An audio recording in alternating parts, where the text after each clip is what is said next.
All right. Thanks everybody for joining us today. We got a really good webinar ready for you. We're gonna be talking about finding and validating high impact AI business cases. We're gonna get started with our introductions. My name is Chris Risher.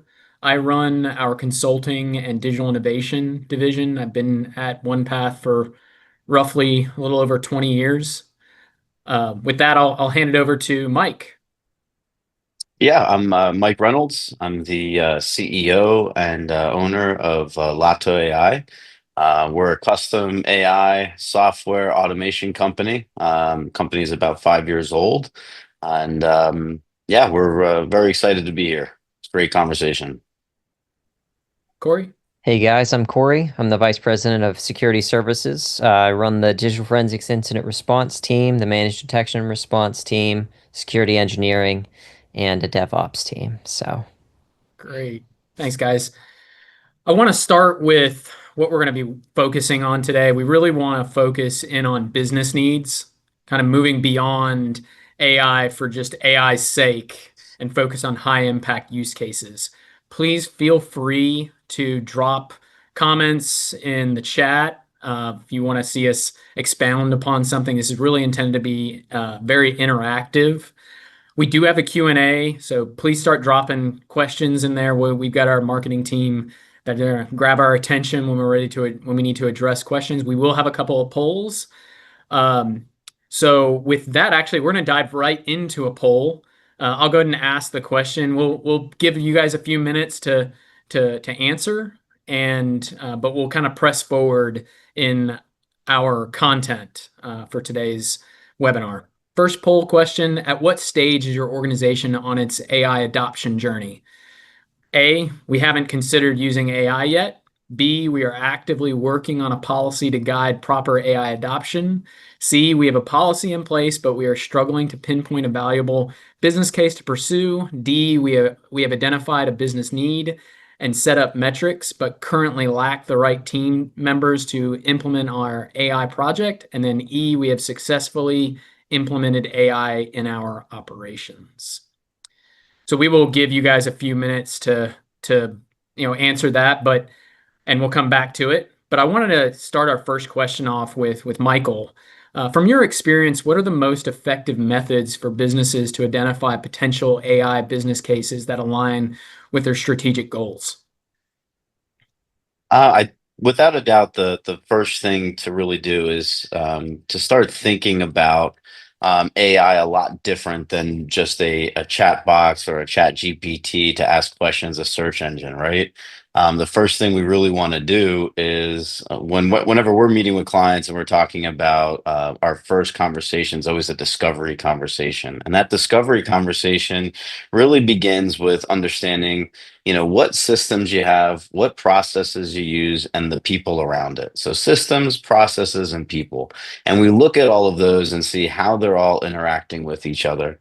And then we want to start to put together what's really a wish list of all the pain points, the things that, slow us down, the things that, boy, if this could just happen kind of conversation amongst your team. And it really doesn't, it really starts with your operations team, with your administrative teams, with your accounting teams, and really kind of having those type of conversations of saying, what are the things that are really bogging us down? If we can just have this happen, and start to build that wish list of things that could actually happen, and then try to, coordinate with somebody that can look at all of that and see, okay, where can AI and automation overlay all of these different systems and processes. And you'll find that there's some systems that are older and antiquated that need to get moved out. There's some processes that AI can, without a doubt, handle and take care of, and that some processes may change. And looking at people and saying, how could I free up my people, remove these things from them so they can be able to do more, and we can do more with the people that we already have, as opposed to looking at it as a replacement scenario. So would you say the first big step here is to actually document what processes look like currently, which applications they're in, and then maybe put some time boxing or time framing around those processes to at least give yourself a metric or a goal to go after? Yeah, you want to understand the amount of time you're spending on the processes that you have in place that work the system. So whatever systems you have in place from a technology standpoint, and an operational standpoint, you want to look at the processes that you're using to interact with them and the amount of time and the amount of people it takes to do those processes. Um, and like you said, really record it and understand it, because that's where you're going to really, from a business functionality standpoint, that's where you're going to pick up and save time and save resources, by adding AI and automation to your current workflows. So really mining our processes to understand more so than implement at this point. So that's great. Yeah, and Let's go. it's really just it's a great exercise period. Whether you're ready to make a move into AI and automation or not, it's a great exercise to understand your business, and you start to, you get so caught up in what you do every day that you forget about all the time and energy you're spending on some of these things, and you're like, wait a second, I think we really we can do something about this, you know? Yeah, I know that in my day-to-day, I'm sure Corey, you're the same way. Is sometimes we get so distracted by the tree that's in front of us that we can't really see, the proverbial forest that's out there. And this really does give us a chance to step back, observe the lay of the land, and understand how we can possibly move pieces around on the chessboard. With that, I think. Oh, Corey, do you have something you want to add there? I was just gonna say it's magical that the first step is documentation here, right? I feel like that's almost always the first step to most things you want to do, but truly going through automation, going through AI, it has been our experience doing it on our team that step one has always been documentation first, if you don't have it, right? So that whole process chain, just speaking from experience as well, you can't automate what you don't understand or what you don't know, and you Right. can obviously can't add AI there either. So. Yeah, totally agree. Well put. I think at this point, I would like to understand what the poll results are. John, you mind dropping those out in front of us? Oh, interesting. We're actively working on a policy. At this point, without those results, I'll actually call out our previous webinar where we step down the how to build a policy, what the steps are on AI policy making, what the governance should look like to build a really good foundation to do AI in the future. So I would implore everyone to please go look at our blog, go look at our webinar on AI policy and governance. John, if you wouldn't mind dropping that in the chat for everyone, so we can help our folks out with some easy access. But please drop that there, and that would be helpful in that second one. And it looks like it's kind of interspersed around the other ideas. I'm really interested to understand, the last two. We have identified a business need, and then whoever's actually successfully implemented AI in your operations. Are you using Microsoft Copilot, using Gemini, one of the typical things? And we'll have a poll later on to explore that a little further. Thank you everyone for participating. I think we did a really good segue actually to potential common pitfalls companies might face. Can either of you give us some interesting information around common pitfalls that we might see for companies? I think that we started with make sure you document your process. Is anything you would want to add to that? Yeah, for sure. I mean, I think fear is always, kind of gets in the way of a lot of things in life, and the fear of what AI and automation is going to do to somebody's organization, or the fear of not really having a good understanding of what it could do. So, they kind of, there's so much that's out there.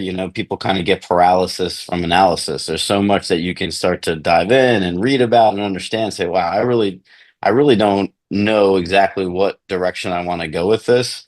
And usually, when people don't have a real direction, they don't even get started.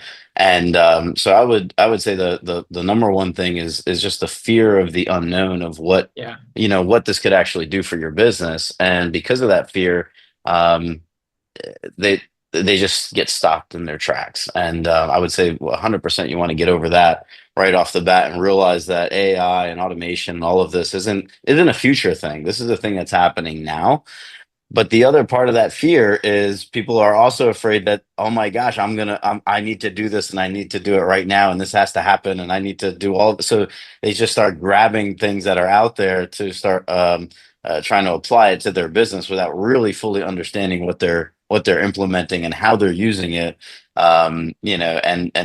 And using OpenAI and all these different things, as I'm sure we'll talk about, has its own pitfalls as well. So it's getting over the fear both of being too late and not understanding it is usually the first step. When people can let that go and genuinely get into the right conversations about AI, they'll realize that there's not as much heavy lifting that an organization has to do to be ready for it. It's, aligning yourself with the right partners to help you get there. Do you ever feel that you get pushback on buy-in from the greater organization? Because you talk to fear, right? So people, when they hear AI, the common fear is, am I going to get replaced? Am I going to be without my job soon? How do you speak to that typically? So just like we talked about with systems, processes, people, the idea is, and most companies have the right intention in mind, is once they start going down this road, is that we're not looking to replace people. You're looking to free people up so that you're able to do more with the people that you have. Now, with that said, if you have your really good employees, you're not looking to replace these people. You're looking to free them up so that they can do more. If you're an employee in an organization that's skating by, I would be worried, right? Like for real, because it's going to you're going to put a spotlight on people that are underperforming within an organization. So if you're really, but that's whether AI was here or not, eventually those things come out, right? So it's not always about replacing people to handle situations. It's about really identifying how we can free the really good people up to do more. And that's how I explain it to people all the time. Yeah, I think one of the big things that I always speak about is moving valuable team members up the value chain.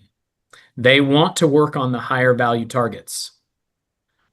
You're simply augmenting them and allowing them, empowering them to move up the value chain. Corey, do you want to add something there? I was just going to say, if you have employees, your best employees are probably the ones that get bored the fastest. The moment they start doing redundant tasks, they're like, wait, I'm not moving forward. I'm not progressing. I want to learn more. I want to do more. And that's where the power of what we're talking about here today can be, like you said, Chris, an augmentation for those folks, because now all of a sudden you're removing those remedial tasks from that resource and they become happier because of it in a lot of cases, because now they're not doing, in the early days of automation, my favorite question to ask my team was, what do you hate about your job? And they would be like, well, I'm going to say what one of the real ones was, reporting. I hate doing reporting. Can we automate reporting? And then are we successfully automating all of our reports? No, but we automated like 95, 96, 97% of those reports. And people are so much happier because of that, because they don't have to go in every day and do this reporting task to make sure these things kick off. So absolutely 100% agree with where Mike was going with that, which is, augmenting your best resources to empower them. And then you're also shoving them up, right? Like you said it way better, Chris. But you're shoving them up in knowledge, you're shoving them up and progressing them forwards and challenging them, because a lot of the time your best employees want to be challenged every day. They don't want to become stagnant is the term that I'll use there, right? Yeah.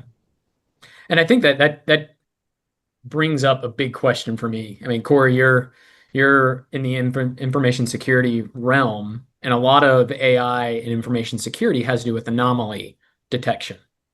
Yep. Whether that's threat intelligence or whatever. How has your team gone about identifying and prioritizing which anomalies are worth investigating, and how does that process translate to finding high impact applications? That's a really good question. So, that all started with documentation. Then we went into automation. And then we've used the same tactic that we use to automate actions for the AI side as well. So whenever it comes to anomaly detection, the key component is actually having enough data to train a model on, right? So it's very similar. There's a huge parallel, in my opinion, to automating a task in the sense of training something to have an outcome for an anomaly detection. So, like, for example, starting with data discovery. So the way we did it is we said, okay, let's ask a question. What's our number one alert, for example, right? So that's how we work through the automation change. Well, our number one alert was this. Okay, what's our decision tree to get there? And then we would work through that, document the whole process, and then we'd pick out where automation makes sense. And so for us, we applied the same tactic to anomaly detection, which is okay, whenever I have, let's say, an incident, a non customer calls us and says, hey, I'm going through an IR right now. What do our forensics folks do? What do our incident response folks do? What are the questions they ask every single time? And then we dug into that and we asked bigger, broader questions. There's also other ways that you can tackle that in other directions. So if you think about threat hunting and the threat hunting life cycles and all those different methodologies and approaches to threat hunting, those are also ways to detect anomalies. And then there's also ways that an analyst looks at things and they all come back to pattern matching. So at the end of the day, basically the way that we had prioritized that is what are the highest fidelity pattern matching items that we know have the truest form or truest positive that we can come up with and come out with. Those are prioritized to the top. And then what gets prioritized lower. And we do this with threat hunting. It's a similar methodology, which is any IOC that indicator of compromise that has a low fidelity, but it has a true marker out there, that's manual. We'll let our threat hunters dig into that, right? The rest of that we either automate or add in as an anomaly detection portion, or we'll train a bunch of data and we'll say, is this going to give us something high fidelity or is it not going to give us something high fidelity? If it has high fidelity, we'll use it. Does that answer the question, Chris? Yeah, definitely. And something I'll just briefly add about the platform that we utilize is that it's constantly learning because we're feeding in new potential threats within the platform itself, but also within within the landscape of security. We are adding in new threats that could be out there. So I appreciate that insight, Corey. I think we're going to transition really quickly into our last poll for today. John, would you mind throwing it up there, please? And the question is going to be for those who are actively exploring, implementing, or already have put AI solutions in place, which of the following best describes your approach? Investing in well-known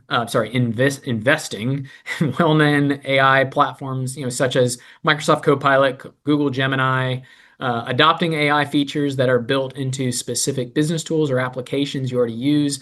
We may use HubSpot. They've got their own little LLM that's built inside the product that knows its different objects, tables, whatever you want to call those things. Or are you developing your own custom AI solutions in-house? Tailored to how you guys do your processes based on the documentation that you did previously when you did process mining. So we're really interested in understanding that for everyone that's here. So we're going to shift into validation. So after we've implemented some kind of AI, how do we validate and do ROI analysis? How do we understand what we've gotten back from the investment? I'm going to start with Michael. How do you validate the potential ROI of an AI business case before significant investment? What are some key metrics you would consider? And then I'll ask some very poignant questions of Corey. Yeah, I mean, I think it really comes down to the individual use cases that we're talking about and what you're trying to accomplish, right? So while we're going through, obviously, we're always looking to become more efficient, right? Save time, create efficiencies within a process. So, whether we're analyzing a specific task that, now we're going to have AI physically do that task, which is going to remove the time it's going to take for an individual to do it. And it could cut that time down. I mean, I've seen solutions cut weeks of time out of a process. You can monetize that very easily with the amount of time and money it's going to spend to have an individual or a team do a task that now AI is taking care of and doing. So that's really simple. On the other side, when it comes to more of on the sales side of things, when you're increasing communication with customers, whether it be, chasing leads, whether it be, answering calls and answering questions and putting, AI to work on the front end of business, it can be really easy to analyze the KPIs there and understand what type of results you're getting from a sales standpoint, without a doubt. But from even just down to document processing, it always comes down to the time that you're saving, and the pain that you're saving, right? So sometimes it's not always, you may cut out a 10-minute or a 20-minute thing that somebody has to do, 3, 4 times a day.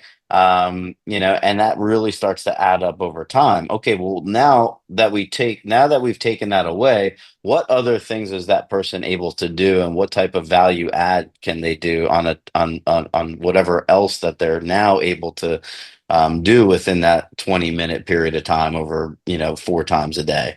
So if you're saving hours and hours within the day, then you can look at not only the time and cost savings, but what else are you actually going to be able to do during that time that's adding value to the organization.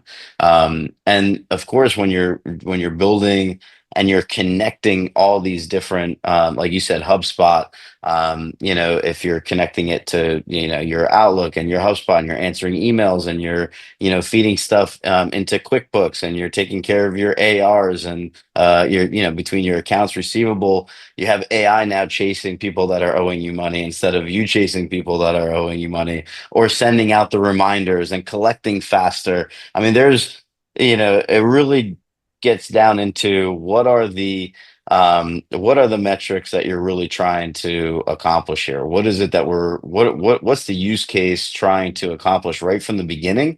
We're typically able to identify what type of savings you're going to see, what type of opportunity you have to increase business, based upon the use case and the architecture that we put together on what AI is actually going to do. AI is going to go to work. So if you're going to have AI work for you, it's going to work for you at pennies on the dollar compared to what a human's going to be able to do, because of how fast it's going to execute and how perfect it's going to execute that task. So all of the different KPIs that go along with that are huge when it comes to being able to actually show a performance review on AI and that use case, and what you're saving or what value you're adding by implementing something like this. And the metrics are amazing. Like, it's really crazy to see the impact of not just automation. Automation is fantastic, and it does a lot of things and it removes stuff. But when you add AI to automation, you've now created a dynamic scenario where AI is actually, working through things. It's taking the training and it's executing, it's creating new things within the business, whether it's new sales, new operations, new processes. It's able to learn and understand and act instantly. And it's amazing the things that it can actually do to an organization. And you can easily quantify how well it's working for your business, just by starting with understanding what that use case is, outlining what it's going to do, how AI is going to impact it, and then putting it to work and let AI work for you, so you can do other things for sure. Okay. I think I want to take that. And Corey, if we look at a SOC, Yep. there are typically quite a few metrics that we might measure pre-implementation of AI than post. A couple of them that come to mind are mean time to detection, MTTD, and potentially mean time to resolution of those incidents. And can you talk to what we might think ahead of the AI implementation, if we're not maybe super thoughtful about what the impact might be of AI, and what we might actually see after AI implementation when it comes to those two metrics? Absolutely. So This has been a journey that we've gone down, right? So we can speak through this one in experience. So mean time to detection, which what we always want to see is that time drive down, always. And one note is you would expect mean time to detection is going to go down. That one makes sense. It's easy. It should be a fairly direct line. Obviously, there can be some bumps in that road. But mean time to resolution is a funny one. That one, the organization is going to look at and also expect mean time to resolution to continuously drop, right? Well, think about it this way. So yes, mean time to detection. What you're doing is the time from the alert going off or whatever to detect that threat in the environment to the response, right? That's the mean time to detection. The mean time to actually remediate or solve the issue, that one is more like a wave that you're going to see over time. And the reason why, and this is something that we didn't learn until we got there, is because mean time to detection, the speed at which we're detecting is getting faster and faster and faster and faster, direct line, right? We're improving things, we're automating things, we're adding in AI, and now all of a sudden we're improving that detection even. So it's not just, oh, we detected that there may be a potential threat. The threat becomes more real and more real and more real as you go through that, and the speed at which you're detecting it is faster and faster and faster. Mean time to resolution or remediation, or however you want to look at that MTTR, that one, like I said, becomes a wave. And the reason it becomes a wave is because whenever you start to automate things, okay, and you start to add in AI to make a decision tree to do stuff, okay, the speed at which it does the things is faster. But then whenever you start to pivot back to your human side, where we were talking about, we're elevating humans up, right? We're now taking our best and we're challenging them to do more in these harder tasks. Think about that for a second. You have somebody working on a harder task. It doesn't take them less time to work on the harder task. It takes them longer to work on the harder task. So whenever you start to look at the human element of mean time to resolution, a lot of times what you'll see is as your mean time to detection starts to go down and you're working through these issues, all of a sudden you start to see your mean time to resolution going up. And it's something that the organization goes, wait a minute, why is this going up? This shouldn't be happening. That's not why we invested in these. But in fact, that's exactly what you expect it to do, right? You just have to stop and kind of take a step back and think about that. So a lot of times with mean time to resolution on the human side, you're going to see waves. Cyclical. Yeah, you're going to see it go up, and then you're going to find ways to automate those redundant tasks again. So then it's going to go down, and then it's going to go back up because you're working on these harder tasks again. So it's almost like in waves. But if we go back to what our original strategy was, why are we putting AI and automation in place? We want to take our best team members and move them up the value chain. So as they move up the value chain, they are solving tougher, more complex problems, and we are getting our investment back because we're solving the bigger problems with people. Yes. We are solving the little problems with automation, lower hanging fruit, that kind of stuff. So they don't have to look at that anymore. So there's an investment. And one other thing I toss out there is part of that is also commonly overlooked is you have the mean time to resolution, you have these KPIs, but sometimes your organization didn't have enough employees to do all of the tasks, right? I feel like every organization has an unlimited bucket of tasks that could be done. Well, now all of a sudden they're doing tasks that they couldn't even get to before, which is now going to really start to improve quality of life, not only for them, but for the organization based around the goals and things that they're trying to achieve. So now all of a sudden they're doing things that they couldn't even do before because they've freed up time to get to these really cool, like, it could even be like, how can we move the organization forward? Could be a question because they were so like, think about IT. Just in IT, you can get so enamored and ingrained. And I mean, it's a real problem that, organization comes in and helps people with every day is they don't even have time to get out of just the day-to-day, kind of paper cuts that kill them. So all of a sudden they hire someone like us. We come in and we help them get out of the paper cuts. And now their focus is, hey, how can I start moving the ship it forward? What's the direction of the company as it, as the perspective of IT, et cetera. That's true of any place that you're going to do this. Now, all of a sudden you open up this funnel of, wow, look at all these higher level tasks that I can actually get to. And I can start to look at this as I'm steering the ship, right? I'm not just letting the ship kind of float out there in the ocean. Let me go get behind the wheel and start actually driving it to a good direction. And They're that's the big difference. And that's the big difference from, companies that are, implementing a co-pilot where, yes, you're going to get answers quicker. You can, get some, yes, it's going to have some benefit to it, but from a functionality standpoint, it's not doing enough for an organization to really see this huge, productivity increase, right? When you really take a productivity use case, something that is going to allow AI to actually go to work for you. Now that's when you're going to start to see these things, come into play where it's like, okay, we've just created time, and time creation is absolutely key to a business being able to scale, and to scale without adding more people, without adding more processes, without adding more systems. And that's when you feel it as an organization, because now you've just taken something huge off your plate, which created this room to be able to do these other things, and you can really start to see that, and you can quantify that pretty easily, over a short period of time, especially for the people that just got their plate cleared. Yeah, thanks for mentioning Copilot. Let's actually look at our poll from a few minutes ago. John, you mind throwing up the results, please, so we can take a look? Yeah, as expected, a lot of people are investing in our more well-known AI platforms. I would say that it's a little bit easier way to dip your toe into AI. And just so everyone knows, you can uh, tweak the models in behind some of those out-of-the-box things. Now it's a lot easier to implement your own custom AI solution, whether that's through an open source thing like Llama or whatever the umpteen different types of LLMs that are out there, large language models, AI models, whatever you would call them. Um, but you do have the option to tweak things like Copilot and Gemini.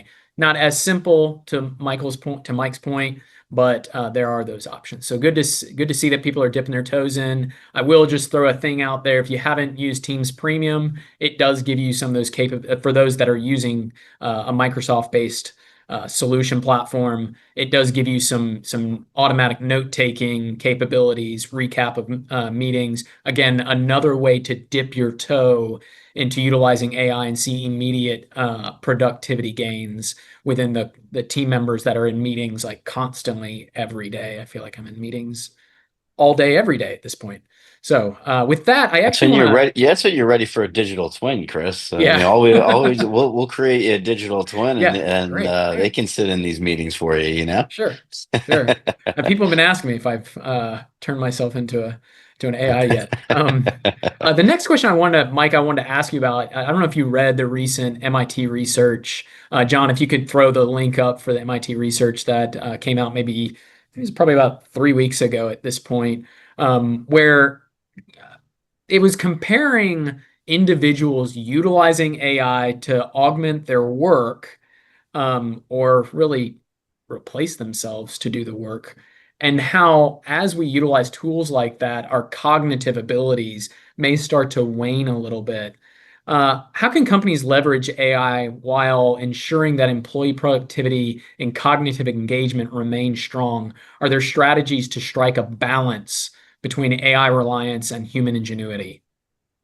Yeah, I mean, I think that I think it was a great article. It's something that we need to be able to highlight, because we see it in adolescents utilizing, AI to do their homework, do everything, right? Like it's a real thing. And in business, if all of a sudden I cleared, half of somebody's plate, well, you really need to have a plan for what that person's going to take on next. And I think the problem that we're running into right now is that there's such a it's such a there's no expectation. They don't know what to expect. Like, is this really going to work? Is my plate going to get cleared, or am I going to clear my employee's plate in such a way that they're going to have all this extra time? And then all of a sudden it actually happens, and it does it exactly the way it's supposed to do. Now, if you don't have a plan in place, for what that employee is going to take on next, and how we're going to see the productivity increase by what they're going to do next, You need to have a plan for that. It's like any really good business strategy, and having a really good plan for what you're going to do with your time. It's still time management, and you want to make sure that, okay, I'm going to free up these really great employees to to do more. I got to have a plan in place for what more do I really want them to do. If I don't have that plan in place and I'm not giving them the direction as a leader, I always want to make sure that my team knows my expectations and what I'm looking for out of this and the reason why, we're implementing these things, because we have as an organization a plan to get here and see more productivity and see, more advancement in what we're doing, whether it's on the sales side or operational side. When I clear a project manager in the construction industry, from having to um, basically take the administrative handcuffs off of them, right? Where they spend, half their day putting everything into an ERP or into a CRM, all the what they're figuring out in the field. Now they got to spend all that time putting it into an ERP or their CRM. Um, if I remove that from them, my expectation for that project manager is that they're going to walk more jobs, they're going to have more conversations with their vendors, they're going to be able to implement more, because now all they're doing is speaking to AI to put all that information into their systems.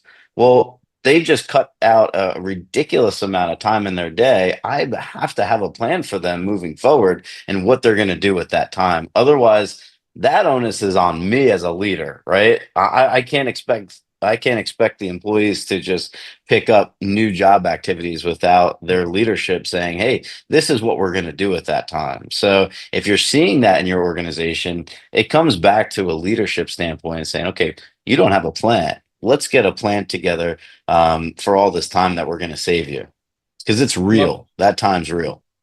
love that extreme ownership. Um, Corey, Yep.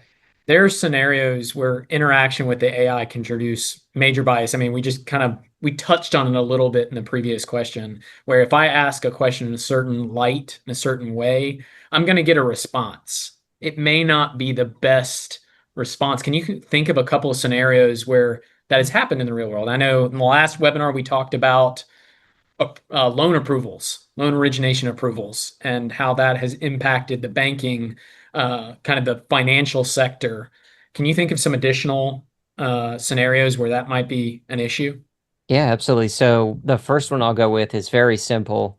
Hiring employees, reviewing resumes. There was a whole swash of post-pandemic, right after 2020, AI this, AI that, and one of the places that they kind of went to first was resume reviews. And there was a massive bias in the data sets that were used to train those things. And there were silly outcomes from that, like somebody that had some special unique identifier on their resume could be bumped to the top, or it might just say no to everyone.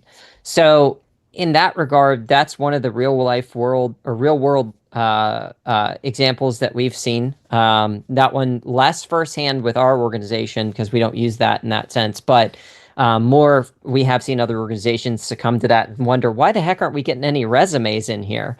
Other things that we have seen firsthand is you can actually have biases in so many different ways that you're not ready or you didn't even think about. So for example, if you have a small data set, you could be introducing bias because you don't have a large enough data set. So for example, going back to anomaly detection, it's really hard to detect anomalies if you're looking at a very small subset of information, because anything that falls outside of that very small subset of information now becomes an anomaly. So for example, if I take a user sample of, I'm just going to pick on Mike for a second. Mike logs in once a day from Pittsburgh, I'm just going to say, every day for 3 or 7 days, and that's the only data set that we look at. And then Mike goes to Chicago and logs in. We have an anomaly. That's unusual, right? So, and I know that that seems like it's not a bias, but it actually kind of to a degree is a bias. And if you think about that and extrapolate that out, your data sets themselves are the key to success and or the key to introducing bias in many different forms. So that could be lack of data, that could be too much data, that could be bad data that you feed it. A very key component saying here is garbage in, garbage out. You can't have AI come in and think it's going to be this silver bullet to solve the problems if you're giving it garbage, right? So that garbage in, garbage out would be what I'd say is kind of the end Just there. the same as an employee, right? Yes. You really need to think about it as, you know, the ultimate employee in that position. You know, once you train it and you teach it to do what you want it to do, it's always going to do that. So if something comes in and it's a question it doesn't know or doesn't know how to solve, there has to be a security net behind that that says, okay, well, now let's have it ask the question.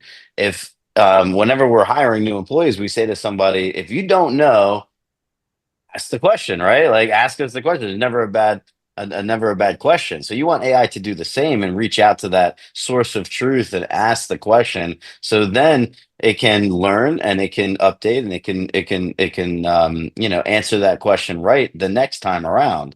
But we have to go into it with the mindset that it's not going to know everything there is to know about your business just yet or that process yet until it starts to experience it, just like an employee. The difference is it will never forget and it will never do it wrong again. Yeah. Closing that loop. So that's very clearly, if you're not careful, bias can actually impact your ROI. So the next thing I want to shift into is some formal Q&A. If we have some questions, I don't know if there were questions submitted in Q&A. So I would like to, oh, there definitely are. Thank you. How do you recommend implementing AI in highly regulated industries? What additional steps can I take to ensure I am staying compliant? Corey, you mind taking that one? Sure. So first and foremost, I'll speak again experience. I shy away from. We do not use any internal, or I'm sorry, we do not use any publicly available things like ChatGPT or things of that nature for any type of business data. The biggest reason for that, as it pertains to a highly regulated industry, is if regulations change with something like OpenAI, their training models may end up becoming public information, meaning any data you would feed into it could, in essence, eventually end up in the public eye. So we took the stance of not utilizing any public models in the sense of sending it directly to OpenAI or anything along those lines. What we would typically recommend is to have your own in-house data lake or use a private data lake or something like that. And then that's where you would do your training. You would choose a model of some sort that you would control that wouldn't allow your data to be, pushed out to a public, cloud for training. We would privatize the whole entire thing or recommend to privatize most of it. Things like quick, fast answers for an end user, those don't matter as much. The danger of that is you could have your end user start to rely on something like an open AI for chat, and they could accidentally ask the wrong question with customer information, and now it's up there in those models.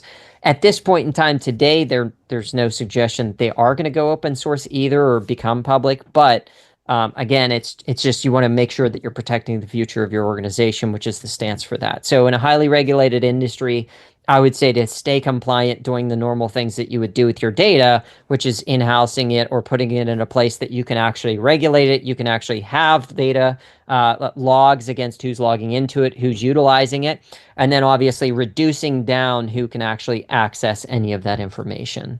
Typical, normal, standard approach. Okay. So I think there are two other questions that are very, very adjacent to compliance. So I want to skip to the third question really fast, and I'll ask Mike this one. Are there any red flags that signal a company might not be ready for an AI adoption?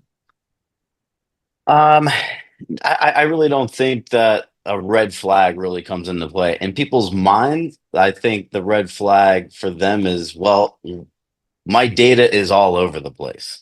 Like, you know, they're understanding like where their information is. Like they have several different systems. They have all different places. They have spreadsheets everywhere and Google Docs everywhere, and everything is everywhere. So they're like, well, I just can't understand how AI is going to be able to interact with my company that way. And I want to tell you right off the bat, don't have that fear. That's going to hold you back from the future. The future is really getting a centralized place to collect that data, and having AI overlap all of these things. And it doesn't need to be a whole new system. It just needs to be kind of on top of everything that you're already doing. So, there's really nothing that can stop you from, being able to utilize automation and AI anymore. There's so many great tools and great ways to be able to advance what you're doing and utilize the technology that's there. I would say that there are no red flags. The red flags are what you are projecting. Gotcha. So I'm going to have some key takeaways really fast before we answer the last two questions, as we're a little bit past time actually. So kind of key takeaways. I want to remind everyone the biggest starting point is always going to be documentation and process mining. You have to understand what's going on currently within your business to understand how you want to change it. With any undertaking investment you're going to make, regardless of whether it's AI, automation, whatever, you need to understand what's going on first within the business to change something. Understand how you're going to measure the implementation. Be thoughtful about it. The outcomes that you get, kind of what Corey talked about earlier, aren't necessarily, the outcomes that you get aren't necessarily what you thought you were going to get at the beginning. So just be thoughtful about the measurements at the end of the day. Last thing, return on investment should include how you are moving and enabling high performers to move up the value chain. That's your biggest investment. You want to unlock their capabilities to be super productive, to solve bigger, more complex problems. So with that, I'll move on to the last two questions that we have. I think actually we did get one additional question. So I'll put two questions kind of together. And Corey, these are for you. What is the best way to train or ensure that employees aren't exposing sensitive data or opening us up to unintended security vulnerabilities with tools like ChatGPT, Copilot, or other embedded AI features in business programs? Oh, that's a good question. So, I would say the main answer that I've given to that question, because I've been actually asked this quite a few times, is most people are starting to get used to just going out to OpenAI, creating an account, asking it questions, interacting with it. That's great. It's a great introduction to AI. The challenge with that is because they become reliant on it.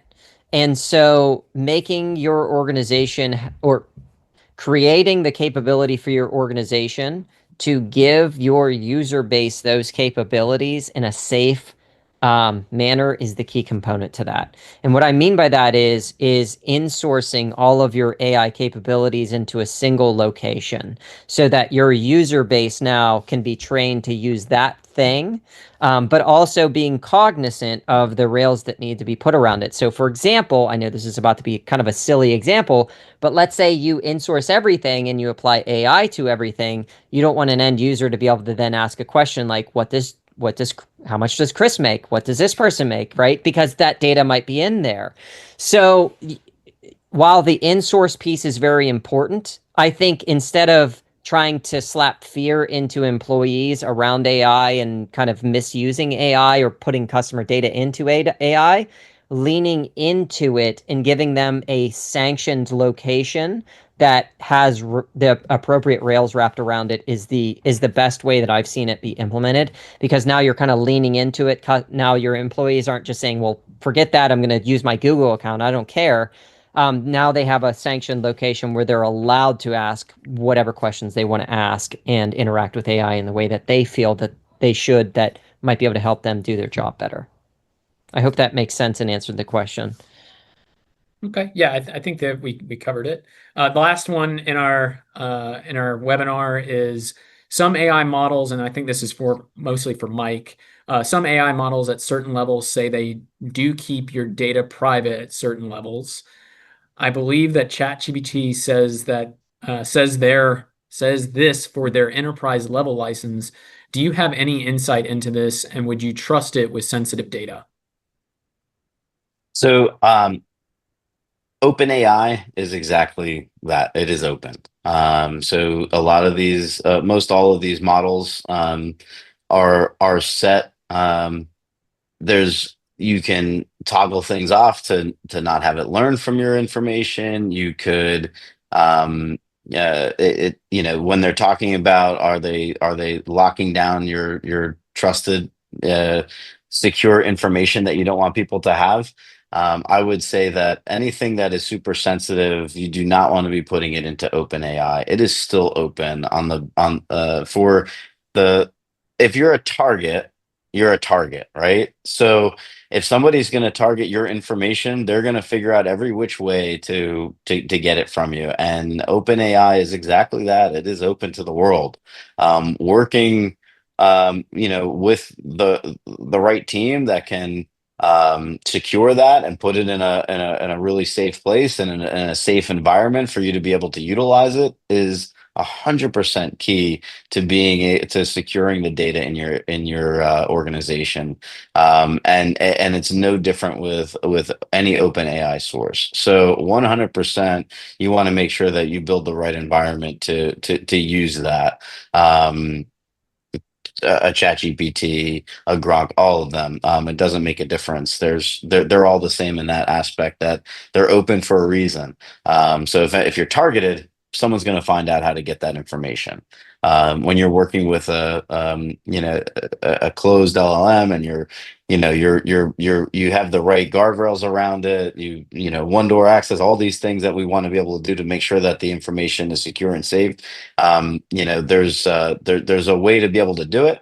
And you want to go down that road 100%, because that information is available, whether they're saying it is or it's not. Without a doubt, it is, and we've experienced it.